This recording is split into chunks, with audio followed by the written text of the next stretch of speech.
I watched a series earlier this week, which was quite interesting. It's a Hebrew series, and the title of the series is Od Nipagesh. We're going to meet again. We'll meet again.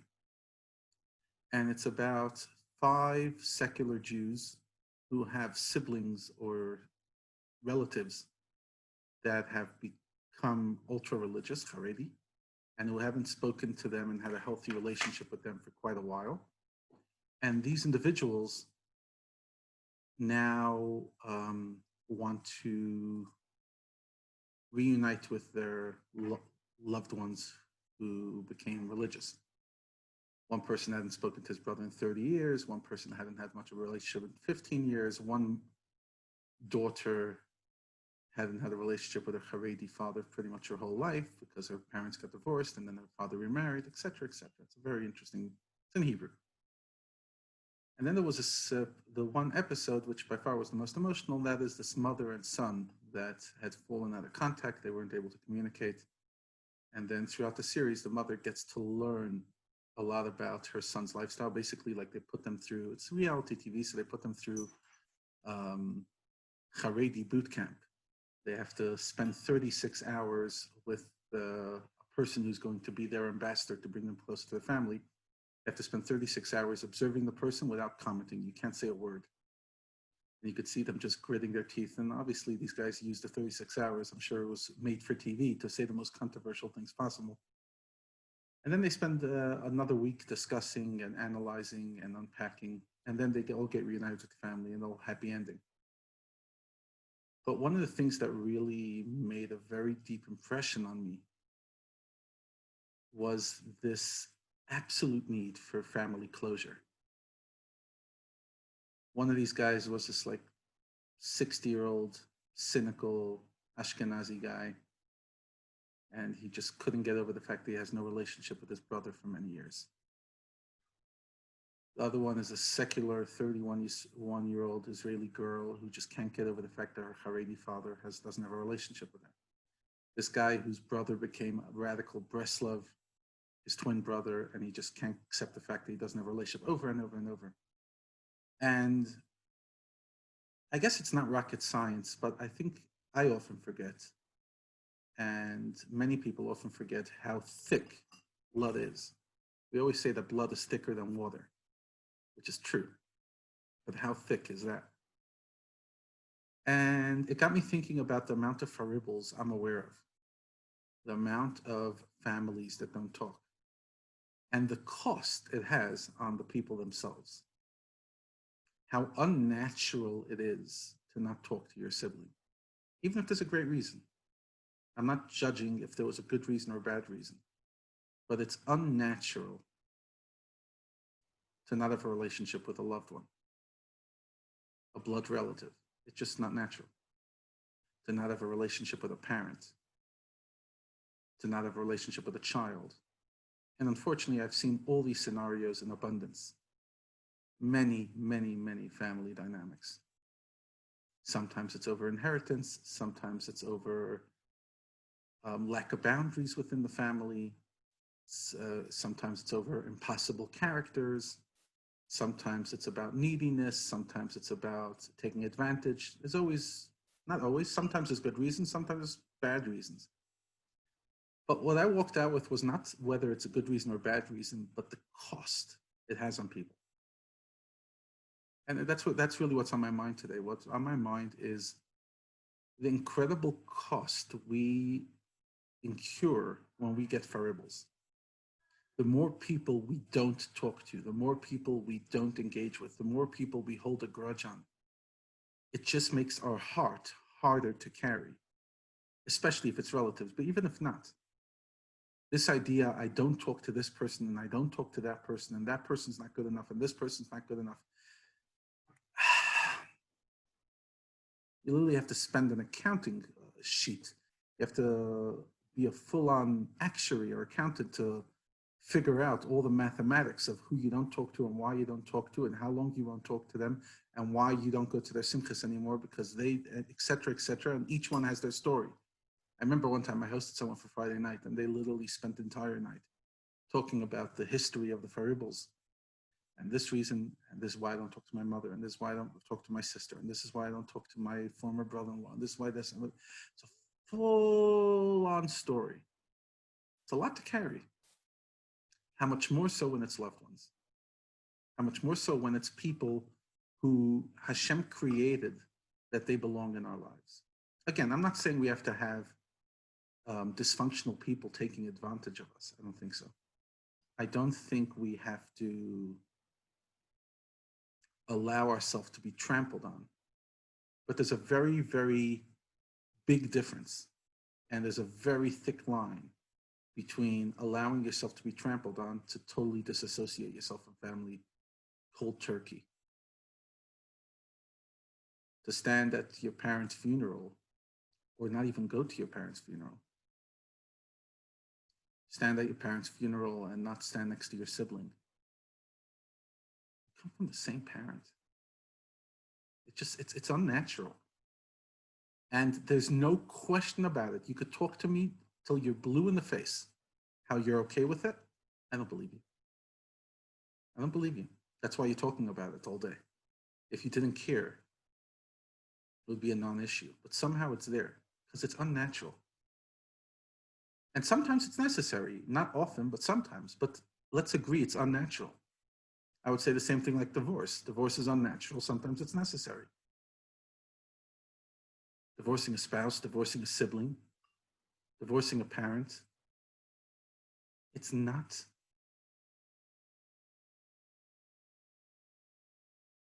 I could think of very few good reasons in the world, very few, to divorce a sibling. Very few. Even if they're far from perfect. No one's saying you have to be best friends. No one's saying you have to be, chatting on the phone for 3 hours a day. But to not have a relationship with a blood relative, then I think I've lived in this country so long by now, like I'm almost 10 years here, that the word Faribel has become too comfortable with me.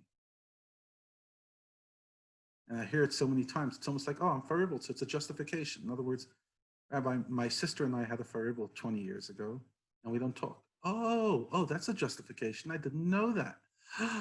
Oh, because it was a Faribel. Till now, I thought it was just pettiness. And now I know it's a Faribel.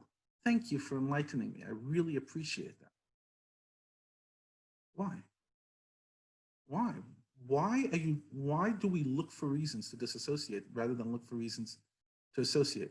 For me, I've always found it interesting the amount of people God makes us in the Torah sit shiva for.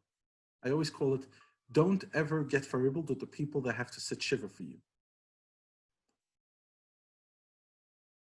We sit shiva, a person sits shiva for their parents, for their brothers, for their sisters, for their wives, husbands, sons, and daughters.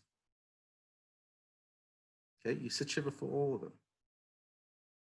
In my mind's eye, to disassociate yourself from somebody who halachically you have to sit shiva over, or who has to sit shiva over you, is mind-boggling. It just doesn't make sense. It's unnatural. You're so close that literally that person, when you die, will have to freeze their life, minimum for 7 days and up to shloshim. And if they're your child, for a full year, but minimum a month. And their life is going to be consumed simply by the fact that they have similar DNA as you. That means that God sees us and our immediate family as deeply, deeply attached. I've always been interested by that. I've always understood why a person has to sit shiva for a parent. It's honor. I've always understood why a person has to sit shiva for a child. I mean, you don't have to sit shiva. You would sit shiva. Heaven forbid anyone would sit shiva because it's heartbreaking. And I even understand over a spouse. You've shared a life. But over a sibling? Really? Yeah, they're important. They're nice. You grow up with them. They're fun. They give you support when you need it. Sometimes they're impossible. You have to sit shiva for it? That's like a bit hectic. Even for your teacher, it's not so simple that you sit shiva. Some people would sit for their teacher who literally taught them everything. That would be like, wow, that person sat shiva for his teacher. But to earn a shiva, you have to earn a lot. You don't just like it's tough stuff. You don't sit shiva for anybody. And yet, we sit shiva for our siblings. We come from the same DNA. We come from the same parents. And something about our journeys are intertwined forever. And no matter what we do to disassociate with it, it's unnatural. And that's what this show really like enlightened me, or just brought into focus. See a bunch of people seem to be successful people, happy with their life, and they're just describing and they're breaking down in tears. Like, I cannot be in peace till I talk to my brother again. Why? Why?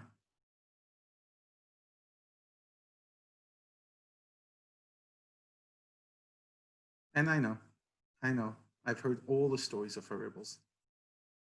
I know that there's so many good excuses. And if I had to be in your shoes, I would never do, I would do exactly the same. I know that's what we're all thinking.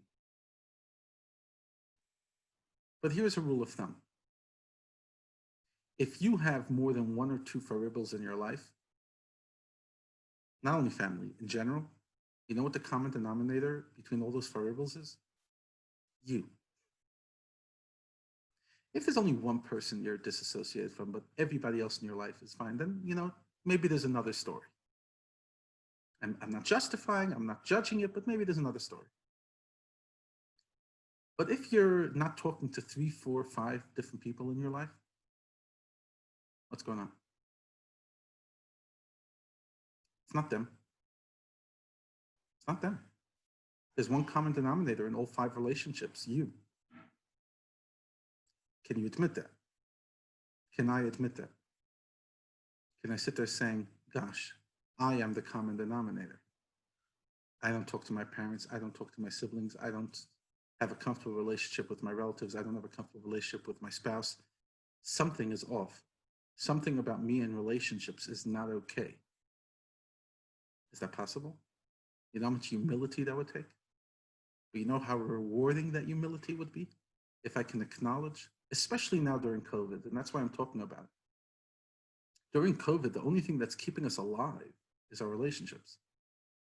And yes, we have community and we have outside support systems, but there's no question that those of us who are blessed to have close family, even whether they live with us or just calling us every day, it's making this journey bearable.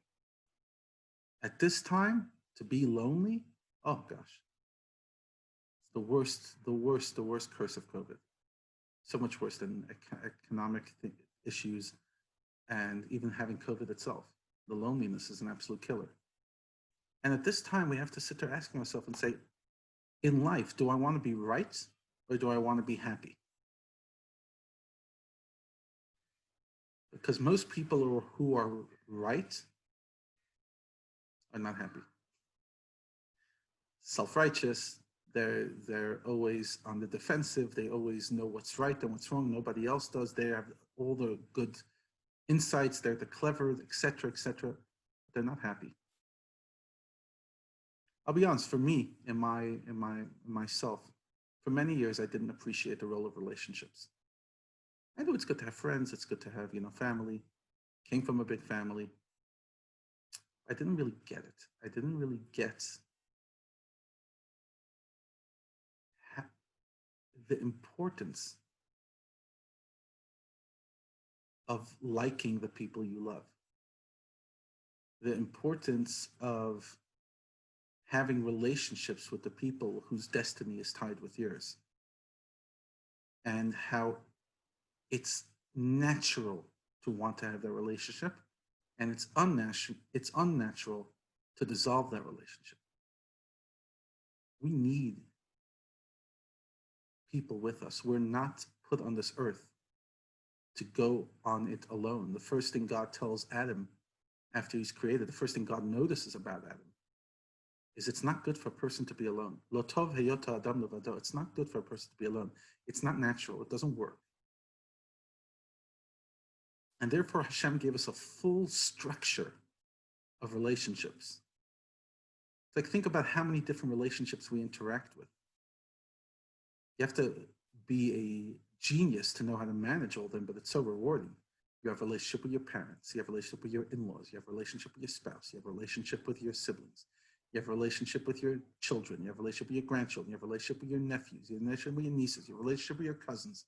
You have a relationship with your childhood friends. You have your relationship with friends through life. You have a relationship with people that you developed later in life.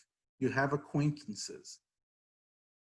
You have communal relationships. Just think about how many different circles of relationships you interact with on a normal day. Not COVID day, on a normal day. A lot. And why? It's what makes this journey beautiful and bearable. To belong to somebody else. And that's why when we suffer a tragedy, a loss,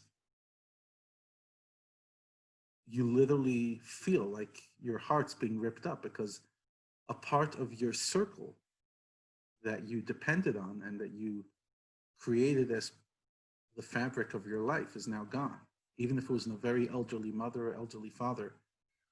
And you sit there saying, like, often, like, oh, shame, they died at 95. I know it's sad, but like, why are you so devastated? And the person will always say, it's my mom. Not always. Sometimes they'll sit there saying, like, okay, she's had a good run. But sometimes, very often, they'll sit there saying, yeah, I know she was frail and old and I had to take care of her and she couldn't take care of me these last few years, but she's my mom. In other words, it was part of my circle. It was part of the building block of my life. My life surrounds around certain people. And now that person is mainly gone. Obviously, their spirit is still here, but they're gone.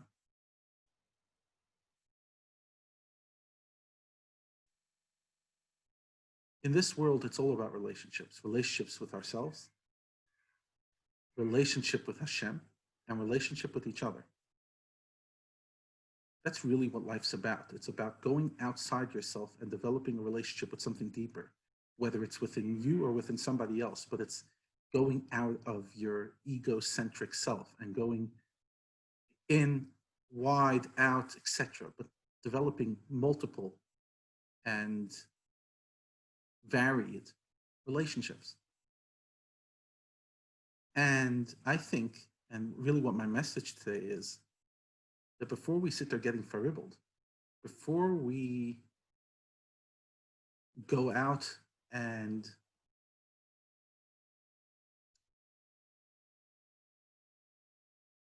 rip a part of the fabric of our life, we should really think through it. We should really think through it. I don't know if anyone on this group, a lot of people are not even with their names, iPad, iPhone. So I'm not talking to anyone specific on this group. In a way, that's easier because if it's someone specific, then everyone thinks, okay, that's their agenda. I'm talking to myself because I'm just trying to, gain the impressions. Like, there was this tough Israeli mother on the show, and she has a son that became ultra Orthodox. You see him and you literally see him as like a frummy with scrawny and the beard. And his wife and his mother is like this tough lady from the north of Israel. And she is trying to be, strong and brave, and I'm not sure if I want to do this, etc., etc. And by the time it's over, it's like, I need to know my son. I just can't. I can't actually cope with this anymore. And it got me thinking, these five got reunited, at least on TV. But how many people forget about won't be reunited? They don't even know that they want it. The few times I've tried to bring siblings together, it didn't go anywhere. Whenever ever since then, I've pretty much made a policy not policy that I'll never break, but on the most part, I don't get involved in family Faribels. Because 9 out of 10 times, they don't want to make peace. They just want to justify their positions, both sides. And that's not the point. You're right and you're right, but you're both wrong because you're both unhappy, you're both miserable, and you're both lacking a part of your heart. So I couldn't care less what your excuse is, but you're the one suffering. So mix me out. The moment you're willing to come and let bygones be bygones, yeah, of course I'd love to be involved. It would be my honor and privilege. But until then, nothing's happening. And I've had people reach out to me in the past to make peace. I've had parents reach out to me to make peace with their child. I've had a person reach out to make peace with their siblings. I've had spouses reach out. 9 out of 10 times, people are not reaching out because they want closure. They're reaching out because they want justification. I want to justify to you, Rabbi, why me and my brother don't talk. I couldn't care. I mean, I don't want to hear it. There is no justification, and the proof that it's so unhealthy is that you feel the need to call me to prove yourself. If you're so comfortable with it, just leave it.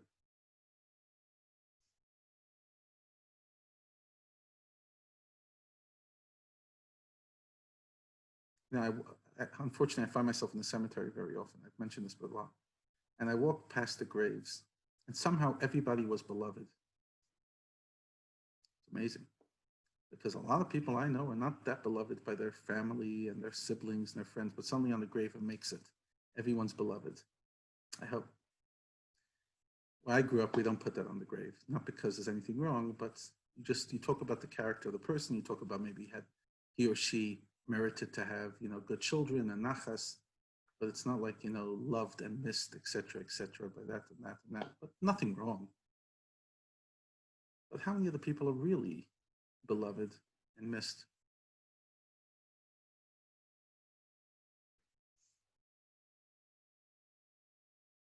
To be loved, we have to invest. Some people feel, and I felt it for many years in my life, I felt entitled to love. And yes, we are entitled to love from our parents. Our parents pretty much should love us, regardless of who we are. But the rest of love is not entitled. We either invest in our siblings and they love us back, or it's a cold relationship. We either invest in our marriage or it's apathetic. We either invest in our relationship with our parents or it's just awkward. Tonight is Tu B'Av. We're going to have a session about marriage, dating. And marriage and dating is just one word, one definition of relationships. And it's relationships that a lot of people talk about. We talk about marriage. And when you say, let's have a talk about relationships, everyone implies that it's marriage. But marriage is just one of many, many relationships. And this is my unprofessional, unscientifically proven hypothesis. But I believe that people that are easier in their other relationships in their life have an easier time with marriage as well. In other words, the other relationships we have in our life are almost pre-grade for marriage. So if you have a natural, comfortable relationship with your siblings, chances are you will have a natural, comfortable relationship with your spouse. You have a natural, uncomplicated relationship with your parents, you'll have it with the spouse. And because, yes, marriage might be the toughest of all relationships, but it's the one that comes later on in life and it's based off the other relationships. And if we've developed the vocabulary of love, and we've developed the vocabulary of communication and the vocabulary of honesty, and we're talking the language, a language of communication, a language of understanding, a language of empathy, a language of compromise, a language of biting your tongue when necessary, then when it comes to marriage, you just bring those tools with you into that relationship, and it's not that different. Like, I really don't think, and I've said this on the radio earlier today, I really don't think marriage is rocket science. I think we overcomplicated it. I think all relationships is not rocket science. It's just basic fundamentals. Selfless, control yourself, control your moods as much as possible, be kind, forgive, let go, move on, love the moment, find pleasure in small things. I mean, just like, honestly, like you don't have to have a degree in anything other than a few years of life to figure this all out.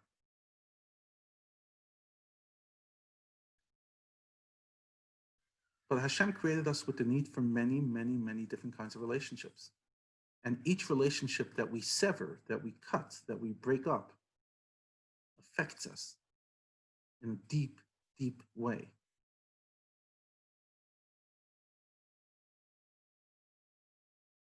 Last week was my birthday, and I had privilege to have a Zoom birthday party, a shir for my birthday, and have my family come on, friends. And it was just a moment for me to really appreciate, first of all, to be engulfed by love, but to realize how rewarding it is to love and be loved back, and how empty it is when you don't have that. Because I didn't have it all my life. I definitely had it from my parents, but I didn't have a strong, group of friends or even strong relationship with my siblings. And at some stage, started to invest, and you suddenly see the reward of loving is being loved. And that, together with the series I watched, I guess really generated within me this thought I shared with you today, and that is,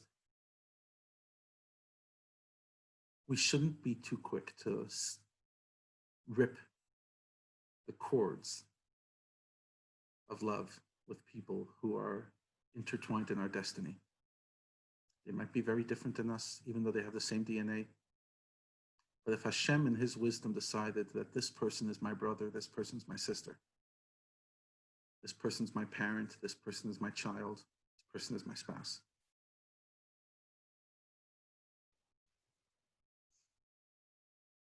I should work my heart out, even on expense of my own ego, to make that relationship flourish, to make that relationship beautiful, so that a person can die without major regrets. I've stood next to people who had to bury a sibling, and they just had so much regrets that they didn't take care of their sibling. They didn't take care of their parent. I don't think any of us should live like that. Not only is it guilty, it's wrong. You have to be there for family. Family first. I believe in that. Even halacha believes in that. And halacha says if you have money, first support your family, then go support others. And I would say that, even like, my job is to fundraise for my shul. I would say if you only have 10,000 Rand and your sister or brother is needy, don't give it to the shul. Give it to your sister. You have extra? Oh, it would be nice if you give it to the shul. But to be charitable to anybody else other than family, when you have family that needs your money, that's a messed up value system. Instead of giving money to the Chev or to any other organization, which will then pass over the money to your sibling, your niece, your nephew, your relative, give it to them directly. Yeah, no one will ever know what you've done. You're not going to become a big macher. But in your heart, you knew that you took care of the people that Hashem asked you to take care of first and foremost. Your family. I remember reading a story when I was a kid about a rabbi who showed up in an office building in Manhattan, and this person, the businessman, is taken aback that the rabbi shows up. He says, "Rabbi, what can I do for you?" He says, "I'm here to collect." He says, "Rabbi, you didn't have to come all the way. I would have sent you a check." He says, "No, it's fine." The rabbi says, "I need a serious check. I need $5,000. He says, "Rabbi, I would give you $5,000 in a heartbeat. Who should I write it out to?" "Your brother." Rabbi says, "I came over here because maybe on the phone you wouldn't understand. So I took the train. I came from Brooklyn to Manhattan, climbed to the 50th floor just to look at you in the eye and say, take care of your brother."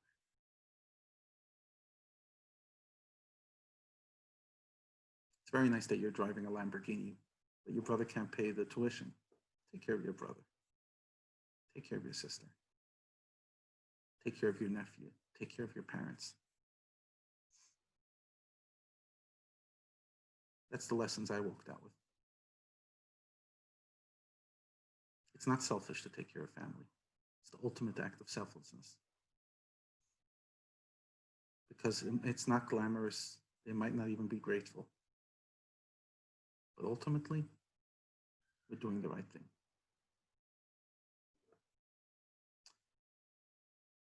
So it's probably for most of you, what I said tonight, this afternoon, was not insightful at all. You knew all this and more. But for me, at least, it was important for me to just share this and to remind myself during this COVID time, during the times we're in, how lucky those of us are who have family and how much we have to cherish that blessing, even if it's complicated, because it's one of the greatest gifts of life. And it's a gift that you don't throw away, ever, unless you have no choice. But until the last moment, you fight for family and you don't let go, because blood is truly thicker than water.